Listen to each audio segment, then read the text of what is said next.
vous avez une Bible, nous sommes à Marc, chapitre 1.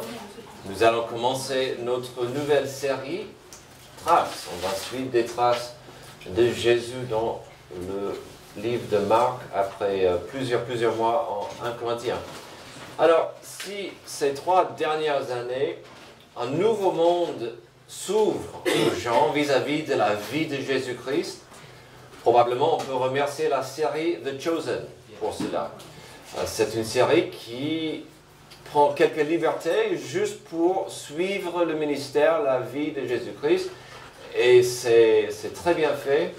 Et c'est incroyable de pouvoir suivre et de voir, d'imaginer comment était Pierre avec ses problèmes dans sa vie.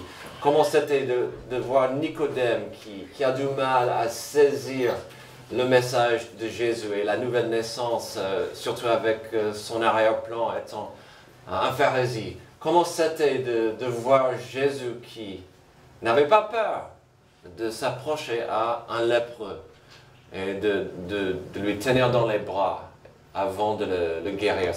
C'est vraiment une série magnifique qui nous aide à nous mettre dans l'époque, dans la vie de Jésus.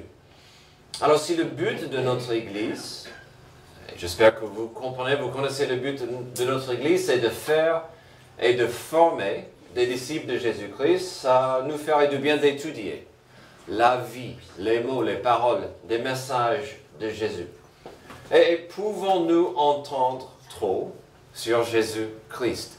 Récemment, Antoine parle beaucoup de la notion qu'un évêque peut chuter, un pasteur peut faire une bêtise, mais si nos yeux sont fixés sur Jésus-Christ, ça c'est ce qui est vraiment, vraiment capital. On ne peut pas entendre trop sur Jésus.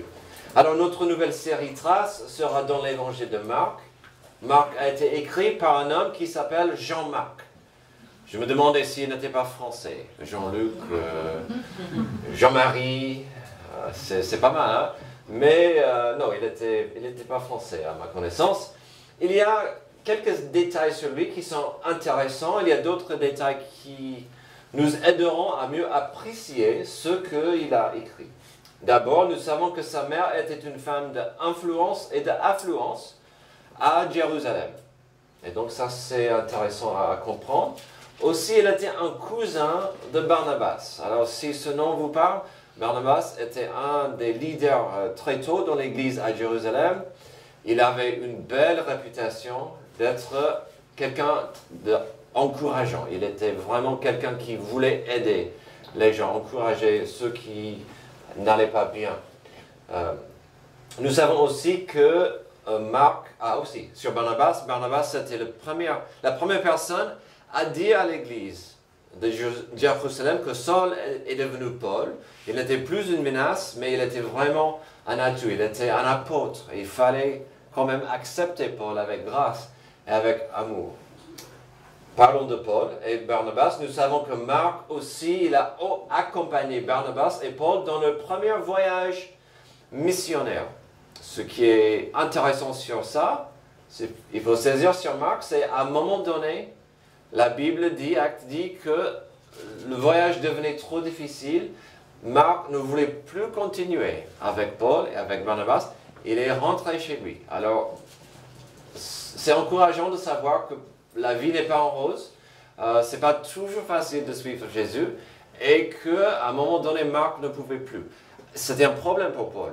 Plus tard, Barnabas voulait encore amener Marc avec lui et Paul a dit non.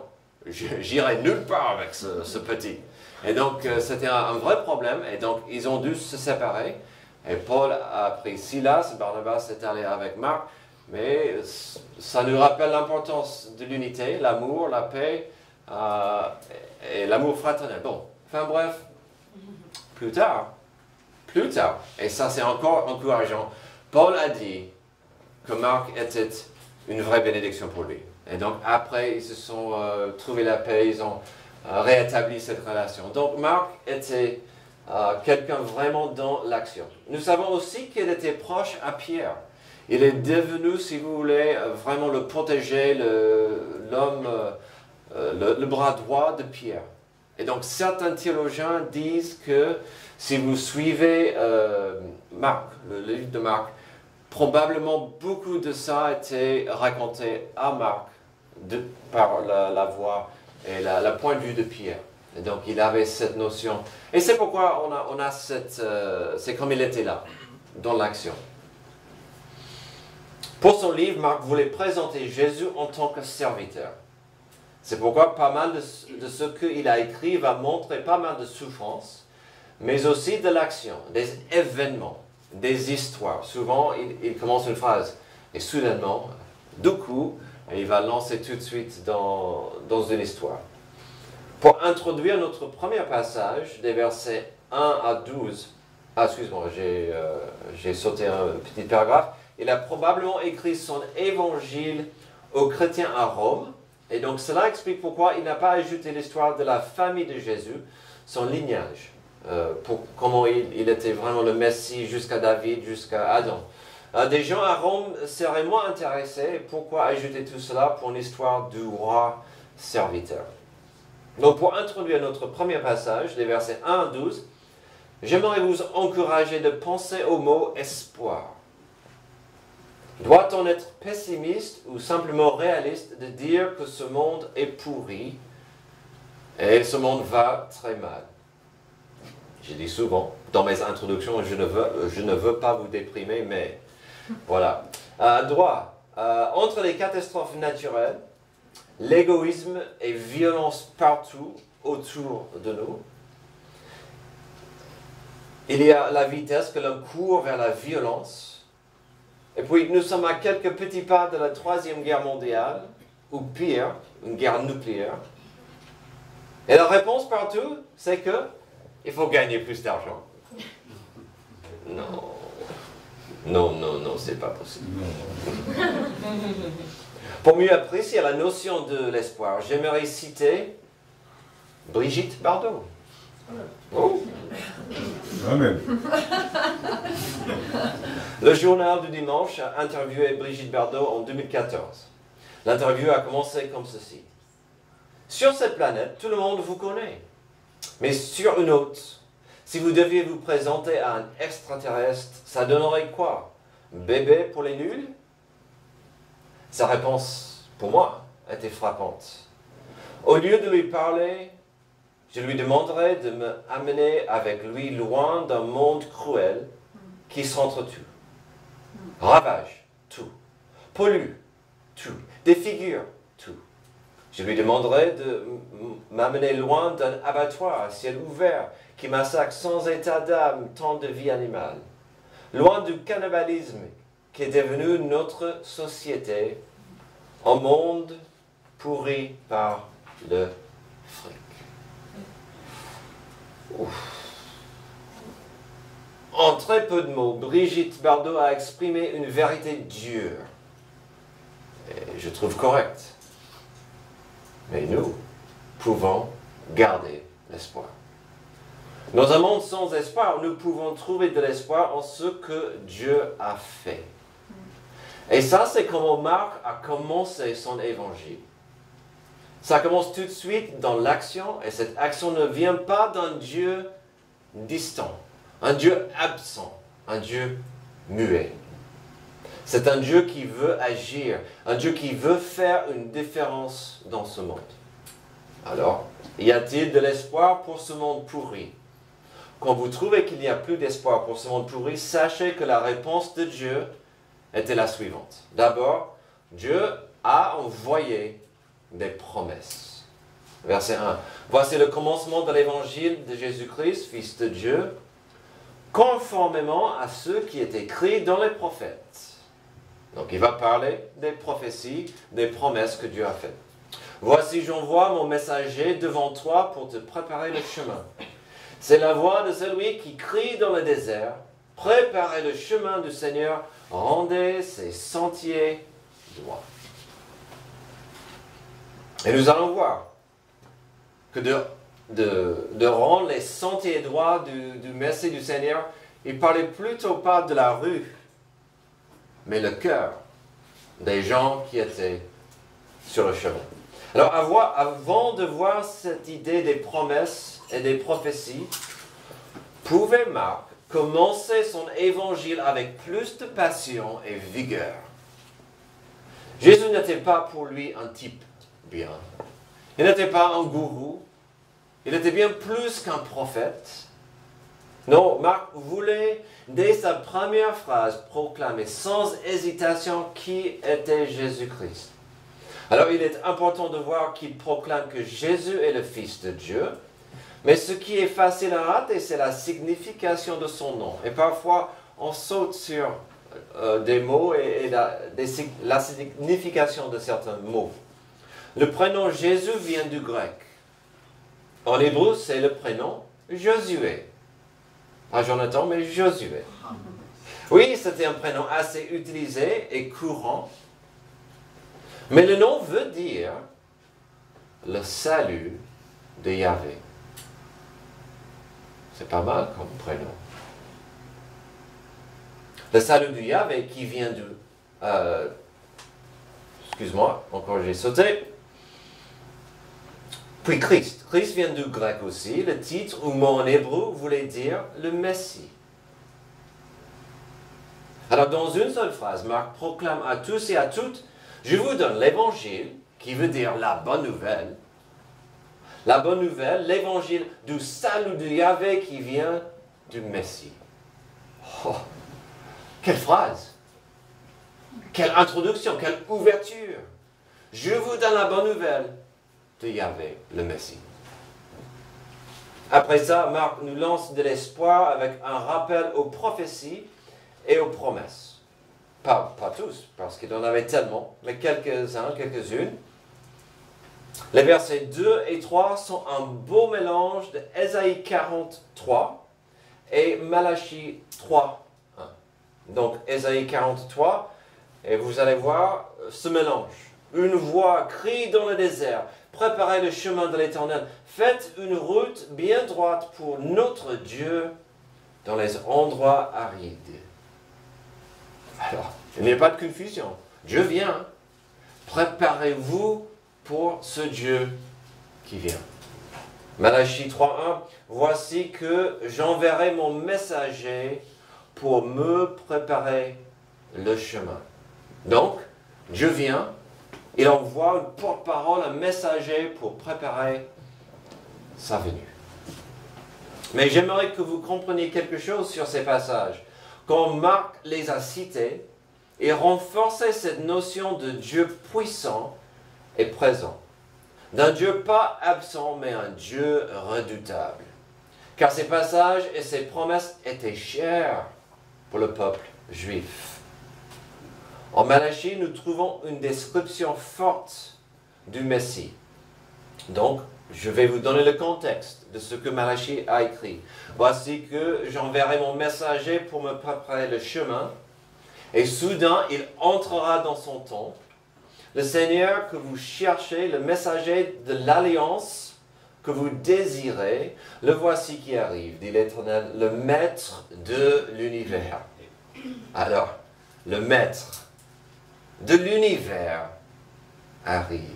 Et nous venons de chanter. C'est lui qui tenait dans ses mains la planète. Ses mains étaient clouées sur la croix. Verset 2. Qui pourra supporter le jour de sa venue? Qui restera debout quand il apparaîtra? En effet, il sera pareil à un feu purificateur, à la lessive des blanchisseurs. Il s'assiera pour fondre et purifier l'argent. Il purifiera les descendants de Lévi et les rendra purs comme on rend pur l'or et l'argent, et c'est suivant la justice qu'ils présenteront des offrandes à l'Éternel. Alors si vous connaissez le ministère, la vie de Jésus, je pense que vous voyez Jésus en train d'entrer dans le temple, purifier ce lieu qui est devenu corrompu. Dans le passage d'Ésaïe, quelques versets après ce que nous venons de voir au verset 3, nous avons une image incroyable du Messie, une image du Rédempteur qui venait pour régner. Verset 10. Le Seigneur, l'Éternel, vient avec puissance et son bras lui assure la souveraineté. Il a son salaire avec lui et sa récompense est devant lui.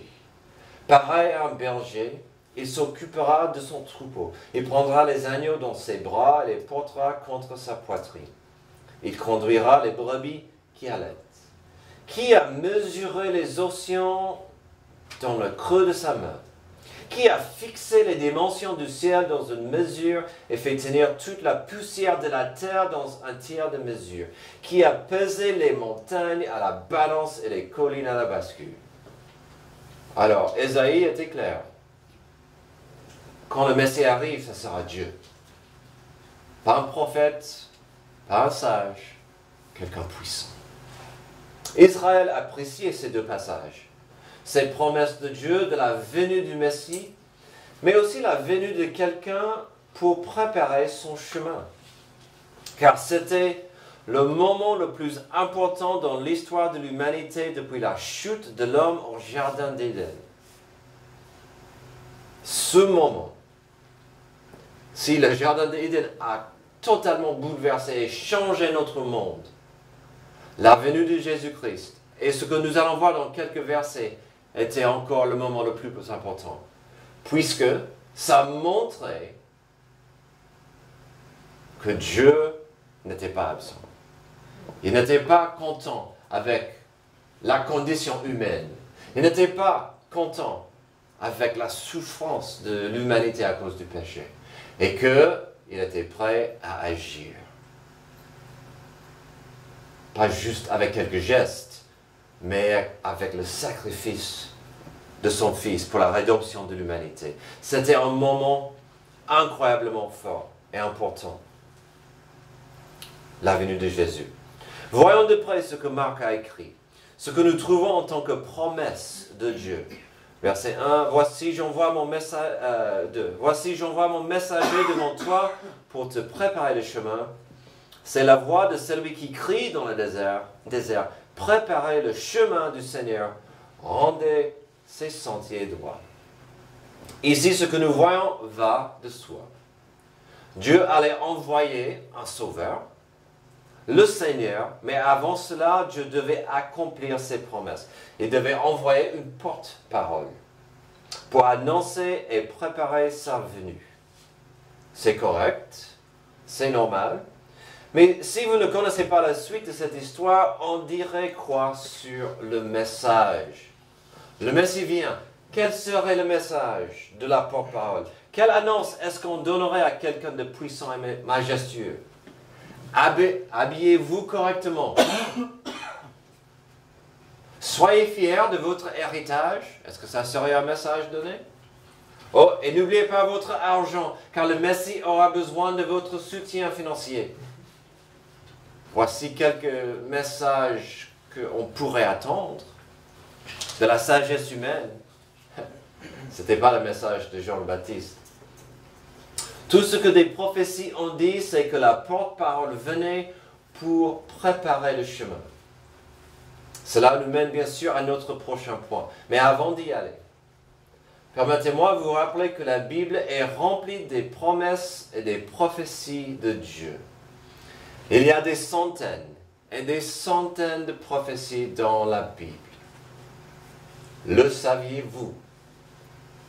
Environ 80% des prophéties bibliques sont déjà accomplies, telles comme elles ont été annoncées et prédites.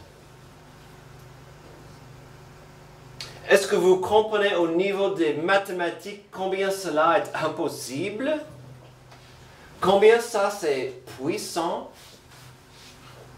Je ne suis pas fort en maths. Mais je n'ai pas besoin d'être fort en maths pour dire, quand Dieu fait une promesse, il va accomplir cette promesse. Quand Dieu dit, je ferai, il va le faire. Vous pouvez compter dans ces promesses. Alors des sceptiques, des athées diraient, oh, je ne sais pas, peut-être. C'était un coup de chance. Oui, mais qu'en est-il pour des 20% qui ne sont pas encore réalisés, hein? Attention, ceux qui restent sont pour la fin du monde, la fin des temps. Et donc, Je n'ai pas de doute là-dessus. Dieu a dit, il va accomplir. Alors, sommes-nous prêts pour la fin du monde? Revenons à notre passage et l'espoir. Quand vous trouvez qu'il n'y a plus d'espoir pour ce monde pourri, sachez que la promesse de Dieu était la suivante. Il a envoyé des promesses. Aussi, il a envoyé une porte-parole. Vous voyez ça venait, la porte-parole. Jean, verset 4, parut, il baptisait dans le désert et prêchait le baptême de repentance pour le pardon des péchés. Toute la région de Judée et tous les habitants de Jérusalem se rendaient vers lui. Reconnaissant publiquement leurs péchés, ils se faisaient baptiser pour lui dans l'eau de Jourdain. Jean portait un vêtement en poil de chameau et une ceinture de cuir autour de la taille. Il se nourrissait de sauterelles et de miel sauvage. Il proclamait, « Après moi vient celui qui est plus puissant que moi, et je ne suis pas digne de me baisser pour détacher la courroie de ses sandales. Moi, je vous ai baptisé d'eau, lui, il vous baptisera du Saint-Esprit. » C'est pas de baptême. Bien sûr. Dieu a envoyé des prophéties, des promesses sur le Messie, le Rédempteur, le Sauveur. Il a aussi promis une porte-parole. Aujourd'hui, il est facile d'imaginer une porte-parole importante qui aura quelques capacités et une stratégie bien réfléchie. Une porte-parole pour quelqu'un d'important, ça donne quoi? Cette personne aurait un beau discours qui plaît aux oreilles. Il sera bien habillé. Donc la voix d'Antoine, l'allure de Olivier, je ne sais pas. Non, mais vraiment quelqu'un frappante. Sa présence serait stratégique dans des endroits avec des grandes populations et probablement entouré par des gens importants, des gens de pouvoir. Suivant l'ordre que nous avons dans notre passage, commençons avec des mots « où » et « quoi ». Où était-il, Jean le Baptiste? Ce n'était surtout pas un endroit avec une grande population. C'était le désert, et nous savons que c'était près d'un village qui s'appelait Béthanie. Alors, le village n'était pas trop grand, ce n'était pas une grande ville, il n'y avait pas une grande population. Donc, il n'a pas commencé à Jérusalem, à Jéricho, il n'a pas commencé dans une grande ville très peuplée. Mais ce que cet endroit avait, c'était la fleuve Jourdain, et un carrefour de routes et pas mal de voyageurs. Ceux qui venaient en provenance du désert de Judée, de la région des montagnes de Judée passaient par là. Aussi, c'était sur la route chargée entre Jérusalem et Jéricho. Alors, quel type de gens passaient par là? Tout le monde. Des soldats, des collecteurs d'impôts, des gens d'entreprise, des hommes d'affaires, des pèlerins, un peu de tout. Nous avons le où. Que faisait-il, Jean? Il prêchait un simple message, celui de la repentance. C'est-à-dire que le Messie vient, le Sauveur vient, et sa venue n'est pas du tout ce que vous pensez. Oui, il vient pour le salut, mais pas pour l'occupation de Rome et pour chasser des soldats. Il vient pour le salut de vos cœurs. Et malgré ce que vous pensez de votre religiosité, malgré ce que vous pensez de votre moralité, malgré ce que vous pensez de votre vie, le message était simple. Repentez-vous. C'était la repentance. Alors c'est quoi la repentance?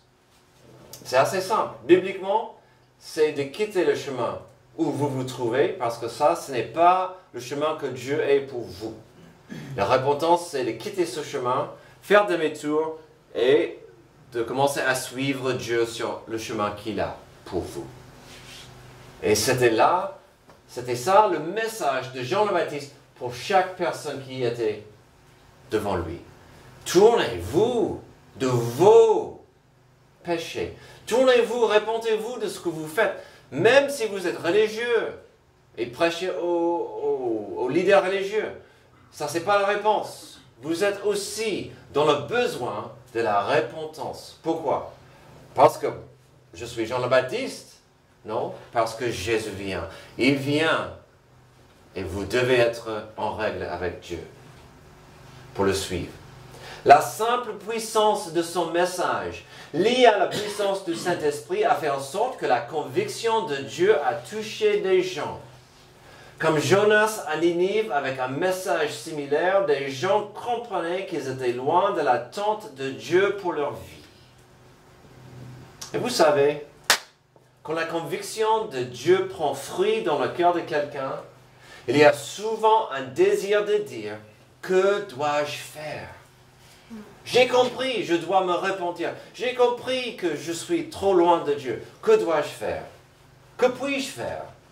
Et c'est là où on voit la deuxième partie de son ministère. C'était le baptême de repentance. Alors, on sait bien que le baptême aujourd'hui, ce n'est pas le baptême de repentance. Le baptême aujourd'hui que nous pratiquons, c'est un geste pour être obéissant à Dieu et pour identifier à Jésus-Christ. C'est aussi simple que ça. C'est vraiment le geste ultime de dire « Je veux suivre Jésus. J'aime Jésus, je veux le suivre. » Mais ce baptême était un geste pour montrer au monde « J'étais sur le mauvais chemin. Je comprends ma nécessité ou mon besoin de Dieu. Je veux être sur son chemin. Plonge-moi dans l'eau, que je sorte sur le bon chemin. » Et c'était donc le baptême de la repentance. La simple puissance était là de ce message. Son message était simple. Puissant, mais simple. Son allure, ses vêtements, son alimentation, très simple. Son alimentation était trop simple pour moi. Aujourd'hui, Jean le Baptiste est une énigme. Ils sont fichés de son allure, de ce que les gens pensaient à lui, de sa popularité, les tendances du jour. Ils ne cherchaient pas des likes. Ils cherchaient des gens qui disaient « Je comprends ». Verset 6, Jean portait un vêtement en poil de chameau, une ceinture de cuir autour de la taille. Il se nourrissait des sauterelles et de miel sauvage. Finalement, ce que Jean voulait se trouve au verset 7 et 8.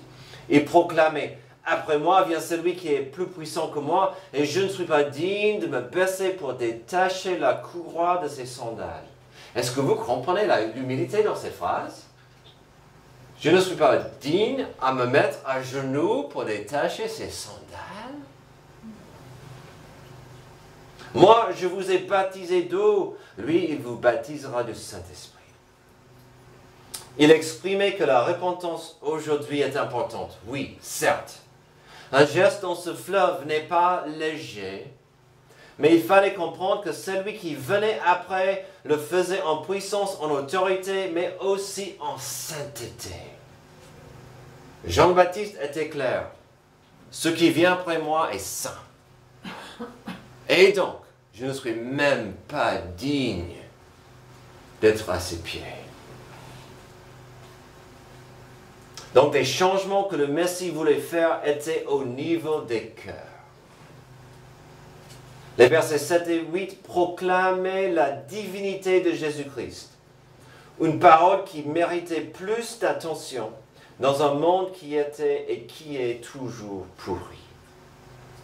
Quand vous trouvez qu'il n'y a plus d'espoir pour ce monde pourri, sachez que la réponse de Dieu était la suivante. Il a envoyé des promesses. Il a envoyé une porte-parole. Et il n'a pas changé de stratégie. Il envoie toujours sa parole. Il cherche toujours les porte-paroles. Mais aussi, il a envoyé une proclamation. Versets 9 à 12. À cette époque-là, Jésus vint de Nazareth en Galilée. Il fut baptisé par Jean dans le Jourdain. Au moment où il sortait de l'eau, il vit le ciel s'ouvrir et l'Esprit descend sur lui comme une colombe. Et une voix se fit entendre du ciel. « Tu es mon Fils bien-aimé, tu as toute mon approbation. » Aussitôt, l'Esprit poussa Jésus dans le désert, où il passa 40 jours tenté par Satan. Il était avec les bêtes sauvages et les anges le servaient. D'abord, nous avons le baptême de Jésus-Christ. Donc ça, c'est la première chose qu'on voit. Nous savons dans d'autres passages que Jean, dans son humilité et dans son adoration, n'a pas trop compris pourquoi Jules voulait se faire baptiser. Surtout sachant que son baptême symbolisait la repentance. Et donc Jean était un peu confus. Jésus, moi je fais le baptême de la repentance et je sais que pour toi ce n'est pas un besoin. Mais Jésus a dit, je fais simplement la volonté de mon Père. Aujourd'hui ça commence. Je veux que tu fasses partie de ce commencement. Aussi il faut dire que dans Jean chapitre 1, nous avons la déclaration belle et puissante de Jean, mais inspirée de Dieu. Voici l'agneau de Dieu qui ôte le péché du monde. Quelle proclamation! C'est pas l'agneau de Dieu qui couvre le péché, qui nous aide dans nos campagnes de liberté contre les Romains. Non, il était clair. L'agneau de Dieu. Et ces gens comprenaient, l'agneau était destiné à souffrir. Mais ici, nous voyons le début officiel du ministère de Jésus-Christ. À un moment donné, Jésus devait prendre le flambeau de Jean et de commencer son ministère. C'était comme si Jean ouvrait officiellement la porte à la suite. Pour Jésus, cela montrait l'importance de commencer son ministère sur terre pour annoncer l'évangile dans le timing de Dieu.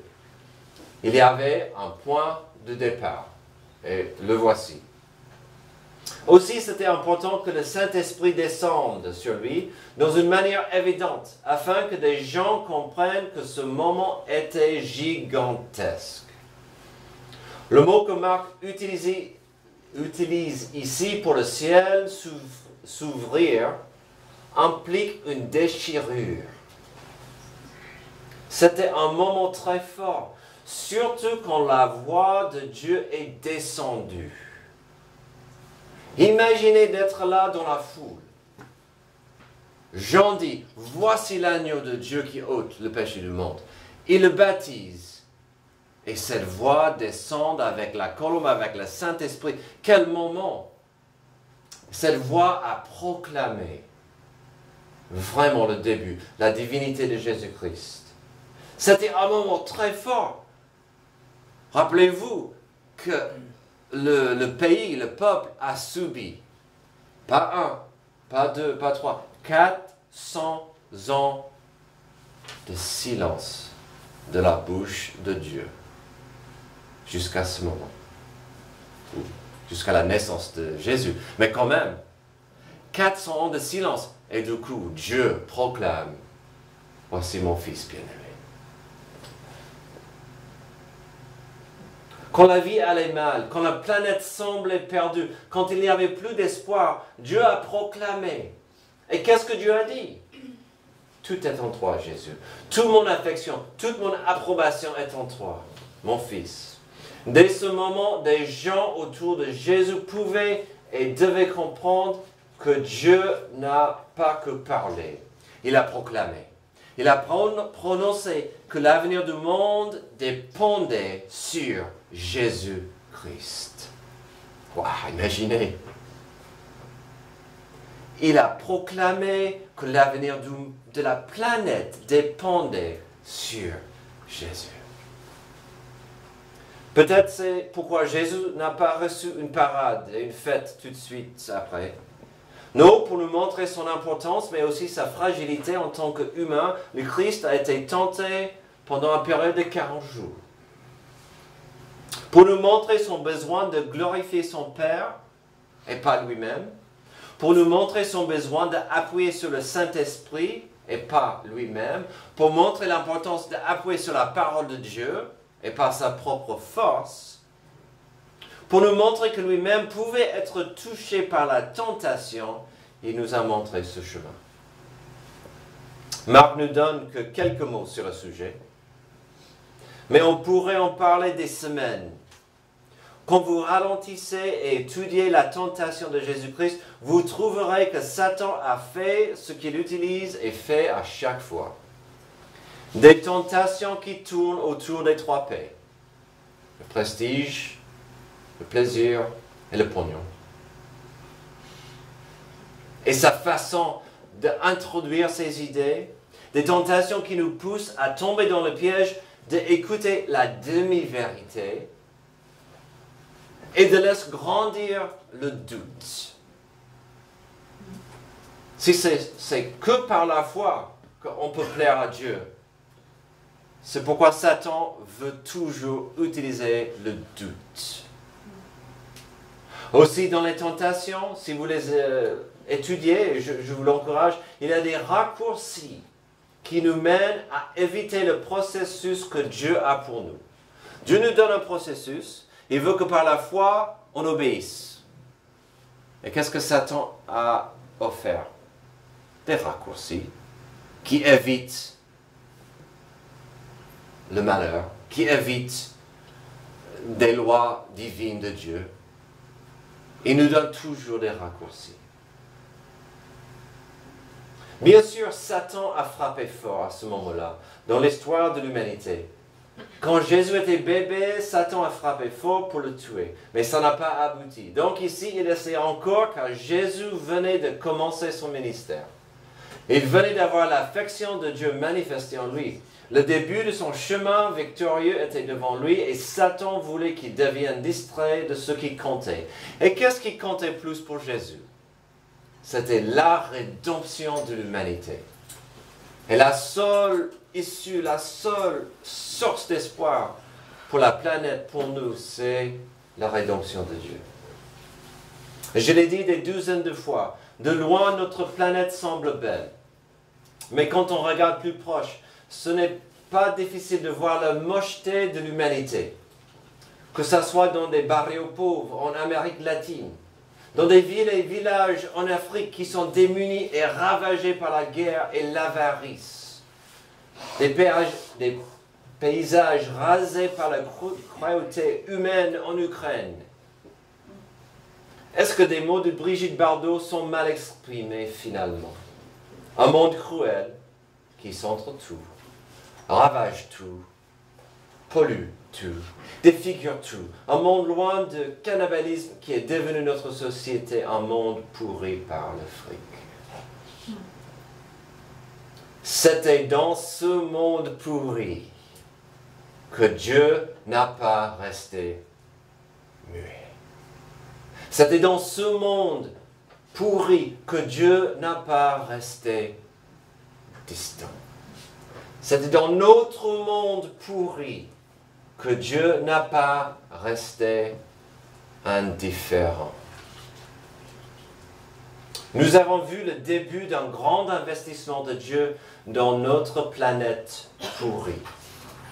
Heureusement, Dieu a beaucoup investi dans cette planète. Nous allons voir au fur et à mesure dans notre série Traces que Dieu a investi le maximum directement dans la pollution de notre existence. Pourquoi? Pour la racheter et la rendre pure. Comme j'ai dit au début, il s'agit de nos cœurs.